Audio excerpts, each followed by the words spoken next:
I'm Gold Derby editor Daniel Montgomery here with Umbrella Academy director Stephen Surjik. This past season revolved around the characters trapped in the 1960s and trying to get back to the 21st century. So they're, in a completely different era than we saw them in season one. So what did you think about exploring these characters under such different circumstances? It's an interesting question. I think that they say that character is defined by the obstacles that are put together in the plot or in the narrative. And I think that no truer words have been spoken, specifically when it comes to these characters that are suddenly in 1963 in Dallas. And that is a time when there was a lot of social unrest. There was a lot of I was going to say there's a lot of racism. There's still a lot of racism, maybe more. It was much more in your face in 1963 in Dallas and unapologetic.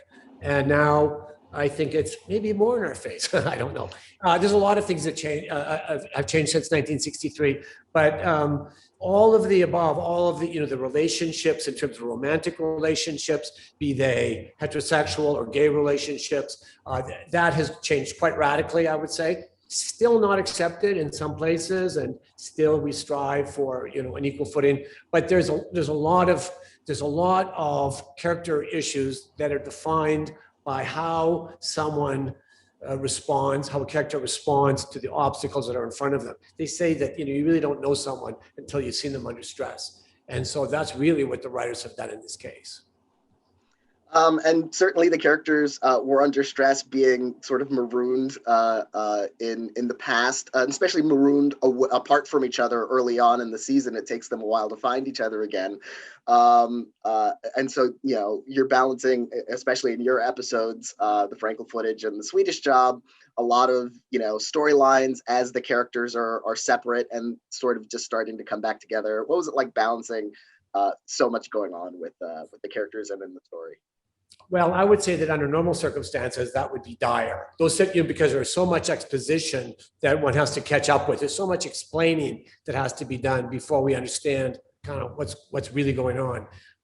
But in the case of Umbrella Academy, and when you have characters like people like Hopper and Sheenan and Raver, and I'm going to name just a few, they're also interesting in the way that they process the information, and then the way that information becomes behavior, and the way that we observe that behavior. Suddenly, just as a viewer, I'm quite interested in watching them, even without all of the expository information that has to come through. Sometimes people say, well, you can never have exposition unless it's through anger or comedy. But the bottom line is that these characters can carry it. I think they did carry it. And even though there was a lot of work to be done, I think they did a great job on it. And you're also balancing a lot of, different tones on the show. It has these, Black comic elements, these more emotional elements. Of course, you're dealing with the civil rights movement on top of that. So how is that sort of as a director, to keep the show on an even keel when it encompasses so many kind of different tones? Well, I think that there's two questions there for me that I can answer. One is about tone and just pure tone. And I think that, early on in season one, I was prepping season 6 and season 7, episode 6 and episode 7. And I was working hard, and I was diligent, and I was doing everything. And then I had the opportunity to watch episode 1 that was just completed. And Steve Blackman, who was, I consider like a genius, said, if you want to look at number 1, it'll give you an idea of the. I said, yes, please. I watched it, and suddenly it all clicked, and I understood what was going. And to be honest, and I'm not proud of this, I did not understand what was going on. When I was looking at those scripts, I was scratching my head, and I was like, how is this supposed to be played? Is it like? And what I discovered was, and this sounds like sycophantic, but I realized that Blackman had the same universal view, world vision that I had, and that he had the ability to write. So I prayed his altar, and I wanted to do everything Blackman, because he absolutely got it. I went back to the beginning of my prep, and I started all over again. prepping episode 6 and 7 from the beginning because that episode informed me so much. And that's also a shout out to the director. Amazing job. Now, there's another question inherent, and I think in what you've asked, which is in something that's sort of comedic and at times very, very dark. And there's a delicate balance. We'll call it dark comedy, but there is something that's very serious about what we're doing as well. And without even touching on the racial issues or issues of sexuality, I think that I would start by saying that there's a lot to be said about family values and about dysfunctional. This whole story is a lot about a dysfunctional family, and somehow that dysfunctional family is a great illustration of what families should be for each other. They should be there to support one another, and they should be there to be sort of unconditional love and a place for someone where they belong. And somehow I think that this show transcends its comedic values and its sort of entertainment values and becomes something more important than that, in that it illustrates kind of what a modern family kind of is, really. I mean, I know it's extreme, but I think people relate to it on that level. They say, yeah, that's me. I don't fit in, and yet I fit in. Yet there's support from other people in this family.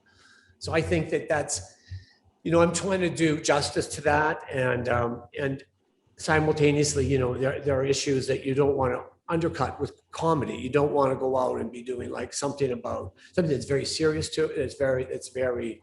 That's serious and sacrosanct. I don't want to undercut that with comedy. I mean, I want to honor that, and as did all of our cast.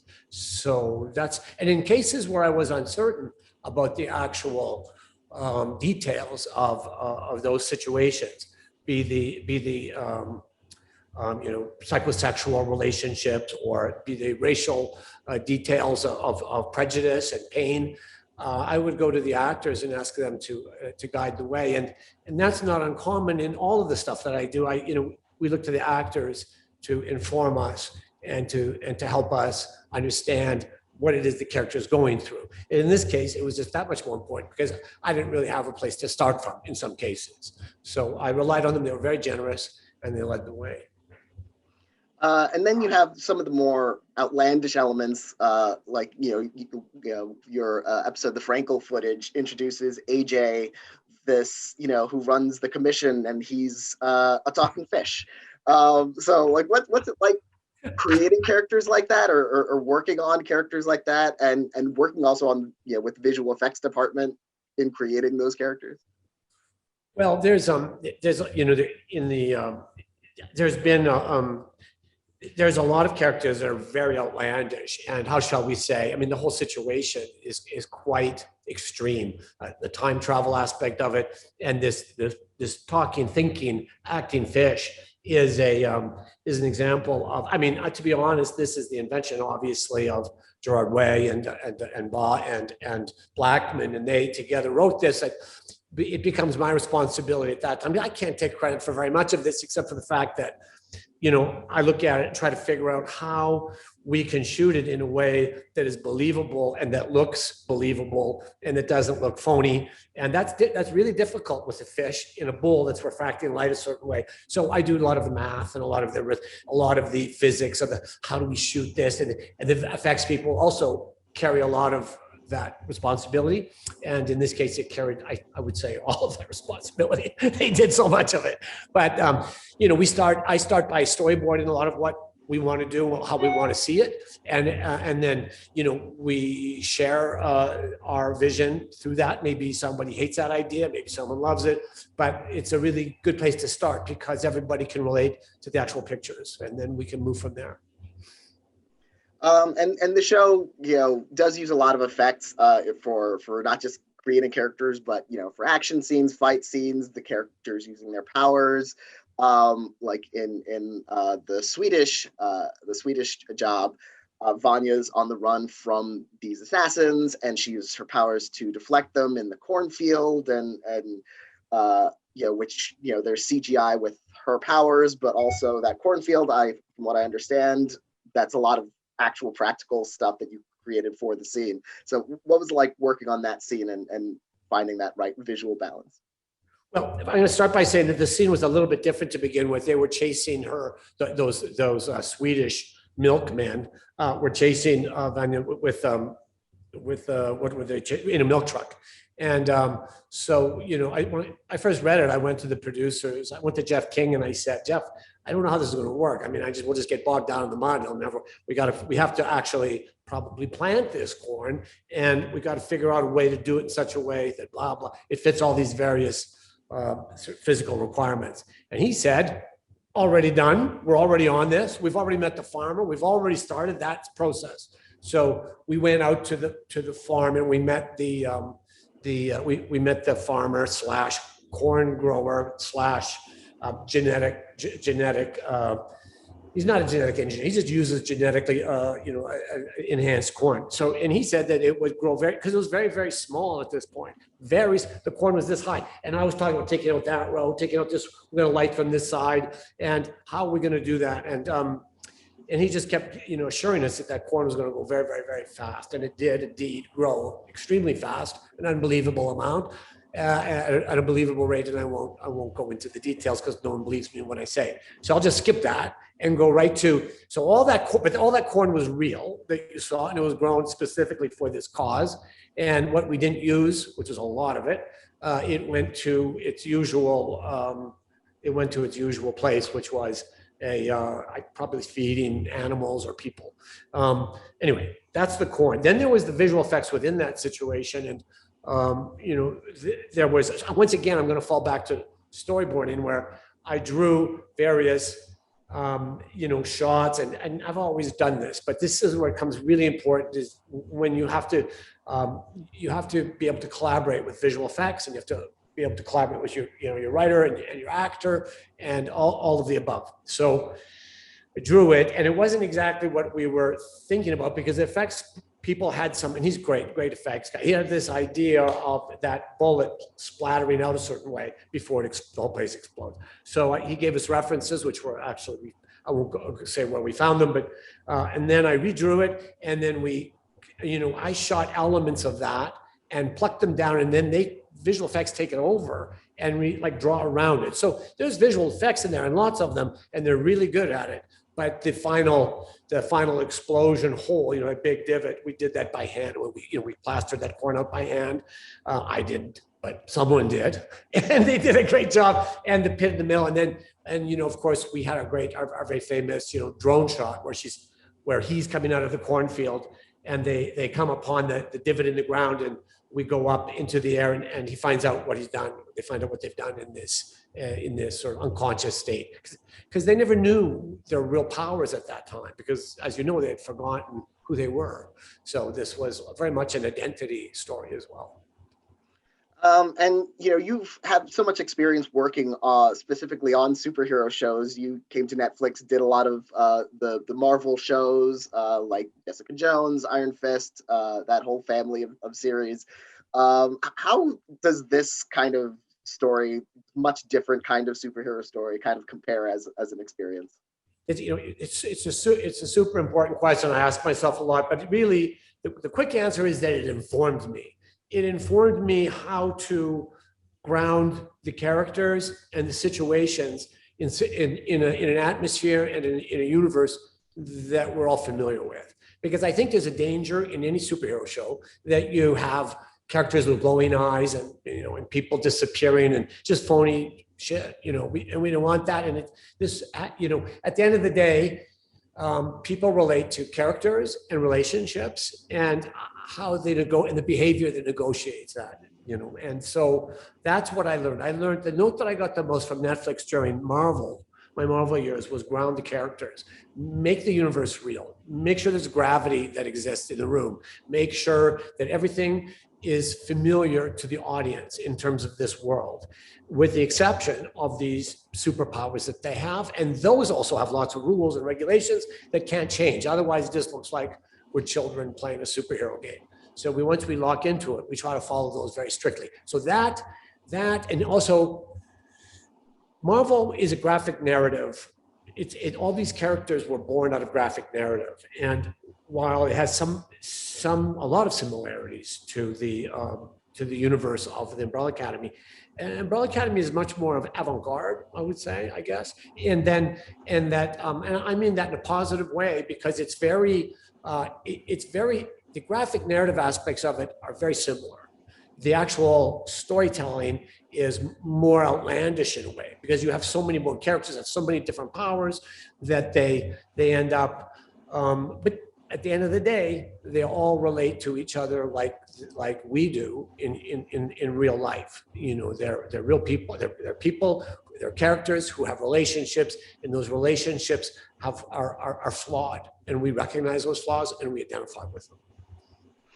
Well, I want to congratulate you on your work on the show, season 1, season 2. The show's back for season 3. Do you know if you're back for directing episodes in season 3?